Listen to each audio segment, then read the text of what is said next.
कि विकास दुबे जैसे अपराधी को इस धरती पर रहने की कोई जगह नहीं है, क्योंकि विकास दुबे न सिर्फ इस समाज के लिए खतरा था, बल्कि अपने रिश्तेदारों के लिए, अपने पड़ोसियों के लिए, अपने गांव वालों के लिए वो सबसे बड़ा खतरा था। वो गांव के युवाओं से 2-2 हज़ार रुपए हफ्ता लेता था उनके काम को चलाने के लिए। आप सोचिए, जिस विकास दुबे को लेकर सिंपैथी बटोरने की कोशिश की जा रही है कुछ लोगों के द्वारा, उस विकास दुबे का ये घिनौना चेहरा है। महिलाओं ने जो दर्द सुनाया है उसे मैं बार बार कह रहा हूं मीमांसा कि कैमरे पर बयां नहीं कर सकता हूं, लेकिन उनका दर्द इस कदर था कि उनकी जो आप बीती थी, अगर विकास दुबे की कोई बात मानने से इनकार कर देता था तो उनके घर वालों को नीम के पेड़ पे लटका के, जो कि उसके घर में जहां उसका घर गिराया गया है वहां पर वो मारता था, वो जुल्म करता था, वो अत्याचार करता था। और विकास दुबे बाहर सफेद पोस्ट नेताओं के जरिए, अधिकारियों के जरिए उत्तर प्रदेश में इसके मामला हो, चाहे लखनऊ का हो, चाहे बलिया का हो, चाहे मऊ का हो, चाहे आजमगढ़ का, 62 मेरे सामने ऐसे सबूत हैं। जो सही बात कहा तो पत्रकारों के खिलाफ मुकदमा लिख दिया। आपने देखा कि अहमदाबाद में हाई कोर्ट के जज ने खाली इतना कह दिया कि जो वहां अस्पताल है, सिविल हॉस्पिटल, जो एशिया का नंबर 1 हॉस्पिटल है, उसको जो उसके विषय में जब वहां 300 से ज्यादा लोग पेशेंट मरे हैं, तो कोर्ट ने सिर्फ इतना कह दिया कि ये अकाल कोठरी है, सुबह उसकी छुट्टी हो गई, वहां से उस ट्रांसफर कर दिया जाता है। अभी मध्य प्रदेश सरकार ने इनकाउंटर यूपी की सरकार ने किया, पुलिस ने किया, और किसको बचाने के लिए इतनी जल्दी किया, ये सवाल इस देश के सामने, जैसा हमने कल भी कहा था, पूरे घटनाक्रम की सीबीआई जांच होनी चाहिए। लेकिन जिस तरीके से कल आप लोग में सवाल करते कि है गिरफ्तारी नहीं है, सरेंडर है, और सुनियोजित सरेंडर है, और मतलब पूरी योजना बना के सरेंडर कराया गया, कई लोग बचाना चाहते हैं, लेकिन आज बिल्कुल जिस तरीके से तो इस पूरे मामले की सीबीआई जांच होनी चाहिए। दरअसल यूपी पुलिस की जो पूरी भूमिका रही है उसको लेकर ये सवाल खड़े हो रहे हैं। और आपको बता दें, सुप्रीम कोर्ट में एक जनहित याचिका भी दाखिल की गई है यूपी पुलिस की भूमिका को लेकर, और जिसमें आशंका जताई गई थी कि विकास दुबे का एनकाउंटर हो सकता है। ये आशंका पहले ही जताई जा रही थी, और इस वजह से हम देख रहे हैं इस पूरे मामले पर जो सियासत है वो अब काफी तेज हो गई है। विपक्षी दल ये लगातार मांग कर रहे हैं कि इस मामले की सीबीआई जांच होनी चाहिए। यूपी पुलिस की जो भूमिका रही है वो संदेहास्पद रही है। इस पूरे मामले में पहले जो गिरफ्तारी हुई उसको लेकर सवाल पूछे जा रहे थे कि कैसे वो बॉर्डर्स को पार कर लेता है, 4 राज्यों को क्रॉस करके वो उज्जैन कैसे पहुंच जाता है, जब पुलिस इतना सघन तलाशी अभियान जारी किए हुए थी। तो ये जो पूरा नाटकीय अंदाज में पहले गिरफ्तारी हुई, इसने भी पूरे सिस्टम की पोल खोलकर रख दी, और उसके बाद अब ये एनकाउंटर। हालांकि हम लगातार ये बात भी कह रहे हैं कि पुलिस महकमे के लिए ये एक सम्मान की लड़ाई भी थी, क्योंकि जो अपराधी है वो खुलेआम जिस तरह से गोलियों की बरसात कर देता है, हमारे 8 पुलिसकर्मी शहीद हो जाते हैं, उसके बाद पूरे पुलिस डिपार्टमेंट में बहुत रोष था इस पूरी घटना को लेकर। और वो जो बलिदान हुआ हमारे 8 पुलिसकर्मियों का, उसका बदला आप इसे कह सकते हैं कि अपराध का जो अंत है वो इतना बुरा हुआ, और विकास दुबे का ये अंत होना ही था। राजनीतिक संरक्षण भले ही उसे सालों साल मिलता रहा, अपराध का जो विकास है वो हमने देखा किस तरह से अपराध के पेड़ को सींचा जाता रहा, और अलग अलग राजनीतिक दलों के साथ उसके कनेक्शन रहे। और हमारे साथ विशाल लगातार उस अस्पताल से मौजूद हैं, और देखिए ये उसका शव आप इस वक्त देख रहे हैं जो कि काले कपड़े में वहां पर लिपटा हुआ है, और अब ये अंत हो गया उसका 24 घंटे में। और लगातार विशाल हमारे साथ हैं। विशाल, अब आगे आप बता रहे हैं कि ये पोस्टमार्टम होगा और उसके बाद जो बाकी की कार्रवाई होगी, लेकिन अहम बात यह है कि उस गैंग के जो 5 बदमाश हैं वो ढेर हो चुके हैं, और अपराध का यही अंत तो लोग देखना चाहते थे, क्योंकि वो तो जेल की सलाखों के पीछे से भी आपराधिक वारदातों को अंजाम देता रहा। और अपराध की ये कितनी लंबी फहरिस्त है, अपराध का कितना बड़ा साम्राज्य उसने खड़ा कर दिया। जुल्म की बहुत सी कहानियां आपने बताई हैं दर्शकों को आज।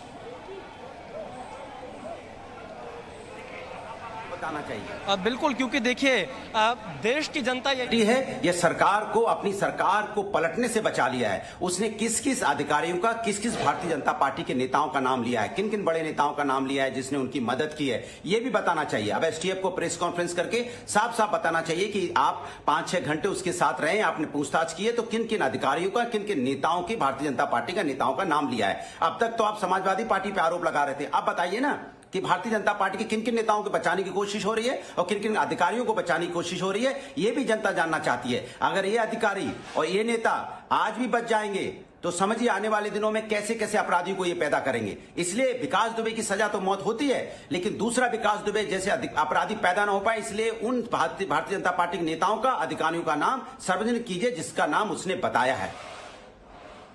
तो उन नामों को सार्वजनिक कीजिए जिनके साथ कनेक्शन रहे हैं, जो राजनीतिक संरक्षण देते रहे हैं। हालांकि देखिए, समाजवादी पार्टी की ओर से सवाल किया जा रहा है, जबकि समाजवादी पार्टी के खुद कितने कनेक्शन रहे हैं विकास दुबे के साथ, और बहुत से नेता हैं जिनके साथ रहा। और साथ ही साथ जो ऋचा दुबे, जो पत्नी है विकास दुबे की, वो समाजवादी पार्टी के टिकट पर ही पंचायत चुनाव जीती थी। ये भूल जाती है समाजवादी पार्टी। तो जो हो रहा है वो ब्लेम गेम ही हो रहा है। विशाल हमारे साथ हैं। विशाल, आप सुन रहे थे, अब समाजवादी पार्टी भी ये सवाल खड़ा कर रही है कि जितने भी नेता हैं जिनके साथ कनेक्शन रहा वो नाम उजागर होने चाहिए। इसमें कोई भी पार्टी दूध की धुली हुई नहीं है। पॉलिटिकल कनेक्शन तो हर पार्टी के साथ रहा विकास दुबे का।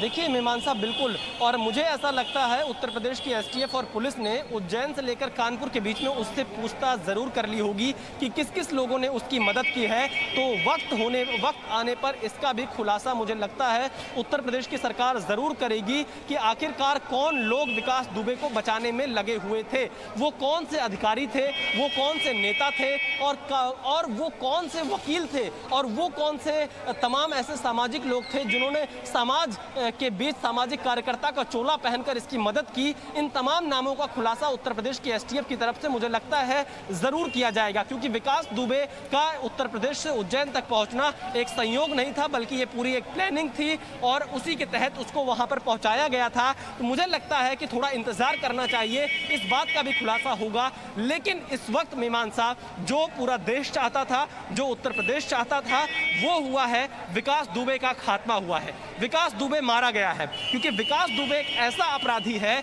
जिसे जाति और धर्म के चश्मे से नहीं देखना चाहिए, उसे सिर्फ इस लिहाज से देखना चाहिए वो एक दुर्दांत अपराधी था। वो ऐसा अपराधी था जो गोली चलाने में डरता नहीं था, जो खून से जिसका मन नहीं हिचकता था, जो खूनों के बीच में रहता था। ऐसे अपराधियों को उसकी सही जगह पर पहुंचाया गया है। सिर्फ विकास दुबे ही नहीं मीमांसा, मैं बार बार कह रहा हूं, अगर आप उत्तर प्रदेश की बात करेंगी, हर इलाके में आपको ऐसे अपराधी जरूर मिल जाएंगे जिन्हें संरक्षण रहता है किसी ना किसी का, जिन्हें पुलिसकर्मियों की मदद मिलती है, जिन्हें लोकल थानों में जिनके हफ्ते वसूली का काम चलता है, और जो इन्हीं लोगों के सहारे तमाम आम लोगों को परेशान करते हैं, ब्लैकमेलिंग का काम करते हैं, अपहरण का काम करते हैं, और इसके अलावा उनकी हत्याएं भी कर देते हैं। सिर्फ विकास दुबे नहीं, आज की तारीख में अगर आप उत्तर प्रदेश के खासतौर पर पूर्वांचल में देखिए तो चंदौली से लेकर आपको गाजीपुर, मऊ, देवरिया, आजमगढ़, तमाम ऐसे इलाके पड़ेंगे और तमाम ऐसे बड़े नाम हैं जिनका भी खात्मा बेहद जरूरी है। और मैं बार बार ये कहता हूं, जो लोग जाति और धर्म के चश्मे से विकास दुबे को देख रहे हैं और जो सवाल खड़े कर रहे हैं, उन्हें ये जरूर सोच लेना चाहिए कि अपराध की कोई जात नहीं होती है, कोई धर्म नहीं होता है, और अपराधी गोली चलाते वक्त ये नहीं देखता है कि वो किसके ऊपर गोली चला रहा है। अगर मैं विकास दुबे केस की बात करूं तो विकास दुबे, जो लोग ब्राह्मण पॉलिटिक्स करना चाह रहे हैं, विकास दुबे ने शहीद देवेंद्र मिश्रा पर गोली चलाई, उनके सामने भी वो ब्राह्मण था। तो मैं इसलिए बार बार कह रहा हूं कि इसे जाति और धर्म के एंगल से लोग देखना बंद कर दें, क्योंकि विकास दुबे का खात्मा होना समाज के लिए, देश के लिए, उत्तर प्रदेश के लिए एक सुखद खबर है। हाँ, लेकिन अभी और विकास दुबे इस समाज में जिंदा है। उन विकास दुबे की तलाश करना, उनको संरक्षण देने वालों पर कार्रवाई करना, उन पुलिस कर्मियों को चिन्हित करना जो सिस्टम के जयचंद बनते हैं, जो सिस्टम की सूचनाएं लीक करते हैं, जो पैसा सरकार से लेते हैं और काम ऐसे विकास दुबे जैसे अपराधियों के लिए करते हैं, उन लोगों की लिस्ट बनना बेहद जरूरी है।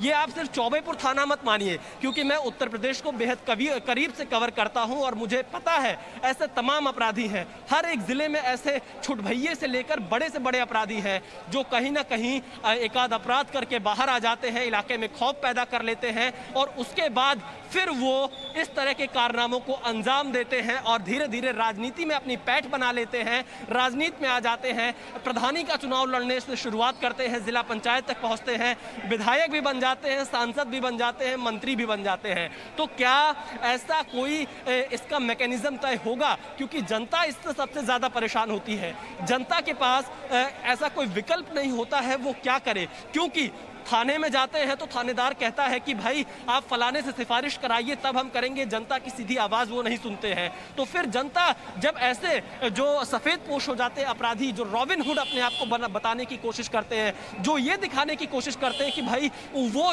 समाज के लिए काम कर रहे हैं, वो समाज के लिए काम नहीं कर रहे होते हैं, वो अपने फायदे के लिए काम करते हैं और एक नेक्सस होता है। फिर उस अपराधी के कहने पर एसएचओ जाकर, जो थानेदार होगा या जो अधिकारी होगा, वो उस जनता की सुनवाई करता है। तो इस नेक्सस को तोड़ने की जरूरत है और विकास दुबे ने एक ऐसा एग्जाम्पल पूरे देश के सामने दिया है कि किस कदर विकास दुबे जैसे अपराधी राजनीति का सहारा लेते हैं, इसके साथ ही साथ सिस्टम का सहारा लेते हैं और पूरे इलाके को अपनी जेब में रख लेते हैं।